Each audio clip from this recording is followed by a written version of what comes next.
about Visa and I think MasterCard cutting Russia out, which has already now been replaced by the Yuan card, which will operate through Chinese banking. This is the shape of things to come, isn't it?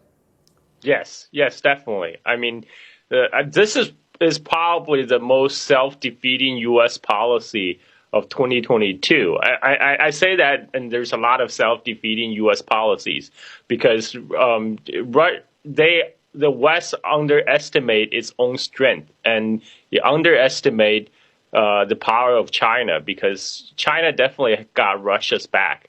China and Russia have been had a long-standing friendship, stretched all the way to at least 1989. A lot of people think China and Russia still stuck in the Sino-Soviet split era, but that era ended in 1989 when Gorbachev visited Beijing to meet up with Deng Xiaoping. And since then, China and Russia had excellent relationship.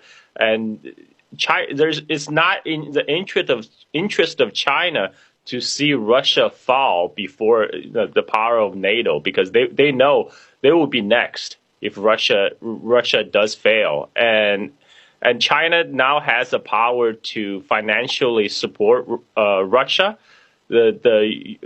So Visa and MasterCard, they're just essentially ceding grounds to the Chinese banking system at this moment. Yes, and ditto the SWIFT, cancelling Russia's access to SWIFT, though not to the two accounts that deal with the import of oil and gas, although Russia has just closed the main pipeline to Germany. By cutting Russia out of SWIFT, Russia and China swiftly did a deal that will allow Russia to use the clearance apparatus in China. Yeah, exactly. China actually created the SIP system, which is an alternative to SWIFT back in 2015 in anticipation of U.S. using SWIFT as a financial weapon. Now, SWIFT is one of the bases of U.S. dollar hegemony because, as we know, U.S. dollar enjoyed the status of world currency since World War II because U.S. was the world's largest economy. And then in 1970s, U.S. worked out a deal with Saudi Arabia to price the oil in U.S. dollars, and other oil producers followed suit. So this is what became known as petrodollar. This is the basis of petrodollar, and a financial strength is one of the pillars of the U.S. empire.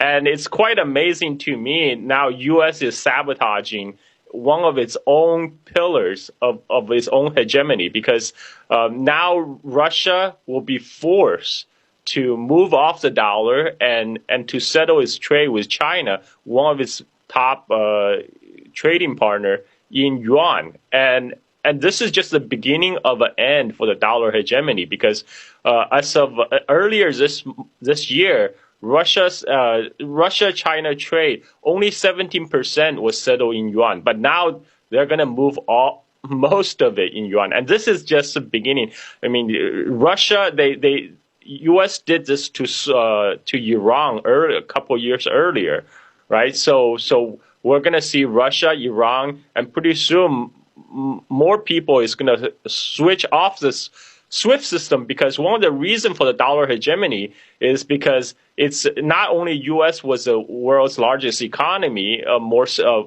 relatively stable, but because it's also relatively easy to use the system that's already in place. But now people will look at U.S. and see it as at any moment if their government became target of the U.S. government policy, that they could be taken off the SWIFT system. So U.S. dollar is no longer a safe haven currency, and more people are going to have their backup plans. And this is really, like I said, this is really the stupidest U.S. policy in the 2022 yet. Yeah, although there's a long way to go in 2022, so we'll wait.